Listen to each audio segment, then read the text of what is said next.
Hello दोस्तों, हरे कृष्णा। कैसे हैं आप सभी? उम्मीद करती हूँ आप सभी बहुत अच्छे होंगे। तो आप सभी का स्वागत है। तो दोस्तों, आज इस वीडियो में आप सभी के साथ में शेयर करूंगी कि राधा वल्लभ जी का विग्रह कैसे प्रकट हुआ, सबसे पहले वृंदावन में कौन लाया, और राधा वल्लभ जी के मंदिर के बारे में जुड़ी कुछ बातें भी शेयर करेंगे। तो ये राधा वल्लभ जी का मंदिर है। तो चलिए चलते हैं अंदर और आज आप सभी को दर्शन कराते हैं राधा वल्लभ जी के। तो राधा वल्लभ जी का मंदिर सबसे पुराना, प्राचीन, प्रसिद्ध मंदिर है और सबसे बड़ा मंदिर भी है। तो राधा वल्लभ जी के दर्शन बहुत ही दुर्लभ दर्शन है। उनके दर्शन हर कोई नहीं कर सकता। जिसको राधा वल्लभ जी चाहते हैं उसी को अपने दर्शन देते हैं। तो इसलिए कहा जाता है कि उनके दर्शन बहुत ही दुर्लभ दर्शन है। उनके दर्शन जो भक्ति भाव से, प्रेम से उनके करने आते हैं, उन्हीं को वो अपने दर्शन देते हैं। तो राधा वल्लभ जी का मंदिर बिहारी जी के मंदिर के पास ही है, आधा मीटर की दूरी पे स्थित है। तो ये देखिए, अंदर चलते हैं और आज आप सभी को भी राधा वल्लभ जी के दर्शन कराएंगे। तो राधा वल्लभ जी के मंदिर में भजन कीर्तन चलते रहते हैं, क्योंकि कहा जाता है कि राधा वल्लभ जी को भजन कीर्तन से उनके भक्त लोग उन्हें मनाते हैं, रिझाते हैं। तो यहाँ ये सुबह का टाइम है, देख सकते हैं 8-9 बजे के आसपास का टाइम है, इसलिए थोड़ा सा कम भीड़ भी है। और अभी राधा वल्लभ जी के मंदिर में भी फूल बंगला सजा हुआ है। जैसे कि गर्मी है तो गर्मियों में पूरा फूल बंगला सजता है। और राधा वल्लभ जी के आज दर्शन करेंगे और आप सभी को बताएंगे भी कि राधा वल्लभ जी का विग्रह कैसे प्रकट हुआ, कैसे वृंदावन में आया, कौन लेके आया सबसे पहले। तो सबसे पहले स्वामी हरदास जी ही राधा वल्लभ जी के विग्रह को वृंदावन में लेके आए थे। तो आज भी स्वामी हरदास जी के जो वंशज हैं वही उनकी सेवा कर रहे हैं और वही उनकी पूजा करते हैं।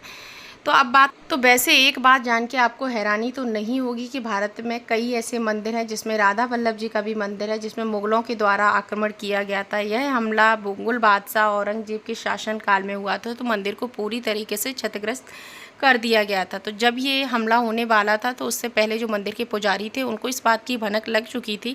तो उन्होंने राधा वल्लभ जी के विग्रह को राजस्थान के भरतपुर ज़िले के कामा शहर में विराजमान कर दिया था, जहाँ पे राधा वल्लभ जी का विग्रह 123 वर्ष रहा है, फिर पुनः वृंदावन में लाया गया था। तो राधा वल्लभ जी के विग्रह को स्वामी हरदास जी लेके आए थे, लेकिन राधा वल्लभ जी के जो विग्रह है उसको प्रकट देवों के देव महादेव भोलेनाथ ने किया था। जैसे बिहारी जी के विग्रह को स्वामी हरदास जी ने प्रकट किया था, वैसे ही भोलेनाथ जी ने भी राधा वल्लभ जी के विग्रह को प्रकट किया था। तो अब बात करते हैं कैसे प्रकट हुआ।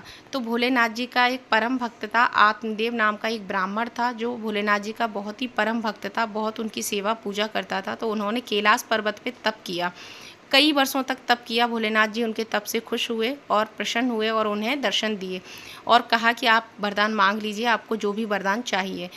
तो आत्मदेव ने कहा कि नहीं, हमें आपके दर्शन की ही अभिलाषा थी, तो मुझे आपके दर्शन हो गए, वही मेरे लिए बहुत है। लेकिन भोलेनाथ ने कहा नहीं, कोई भी वरदान आप मांग सकते हो। तो आत्मदेव ने भगवान भोलेनाथ से कहा कि आपको जो सबसे प्यारी वस्तु हो आप वही हमें दे दीजिए। तो भोलेनाथ जी ने राधा वल्लभ जी की मूर्ति को प्रकट किया और आत्मदेव जी को दे दिया और उनको सारी पूजा की विधि सब बता दी। उसके बाद आत्मदेव जी अपने गांव लेके विग्रह को आ गए और उनकी पूजा भक्ति सेवा करने लगे। कई वर्षों बाद राधा रानी ने हरिदास जी को स्वप्न दिया और कहा ऐसे ऐसे हमारा विग्रह है, आप उसको लाइए और वृंदावन में स्थापित कर दीजिए। स्वामी हरदास जी गए और विग्रह को लेके आए वृंदावन। तो जब वो वृंदावन विग्रह को लेके आए तो वृंदावन तब बहुत ही घना जंगल था, तो उनके पास कोई मंदिर नहीं था। तो उन्होंने ऊंचे अटीले पे ऐसी लताओं का मंदिर बना के और स्वामी हरदास जी के विग्रह को वहीं पे स्थापित कर दिया और पूजा वहीं पे करने लगे। ये मंदिर तो उनके बड़े बेटे बच्चन महाप्रभु के समय बना था और मंदिर का निर्माण अकबर बादशाह के खजांची सुंदरलाल भटनागर ने करवाया था। अकबर ने 7 प्राचीन मंदिरों को 180 बीघा ज़मीन देने की बात कही थी, जिसमें 120 बीघा ज़मीन राधा वल्लभ जी मंदिर को मिली थी। तो फिर ये मंदिर का भव्य निर्माण हुआ और अच्छा मंदिर बनके पूरा लाल पत्थर से तैयार हुआ। फिर इसमें राधा वल्लभ जी के विग्रह को स्थापित किया गया और आज भी स्वामी हरदास जी के जो वंशज हैं वो इस मंदिर में पूजा सेवा कर रहे हैं। तो जब आप राधा वल्लभ जी के दर्शन करने पास से जाएंगे तो आपको राधा वल्लभ जी के बगल से एक मुकुट रखा हुआ है, जो कि राधा रानी का है। मतलब राधा रानी की मुकुट स्वरूप में पूजा होती है, कोई प्रतिमा नहीं है राधा रानी की, जो कि स्वामी हरदास जी ने रखा था, क्योंकि स्वामी हरदास जी की राधा रानी थी, वो उनकी गुरु थी। तो आपको राधा वल्लभ मंदिर का ये वीडियो छोटा सा कैसा लगा? अगर वीडियो पसंद आया तो वीडियो को लाइक करें, शेयर करें और ज़्यादा से ज़्यादा सब्सक्राइब करें। फिर मिलेंगे।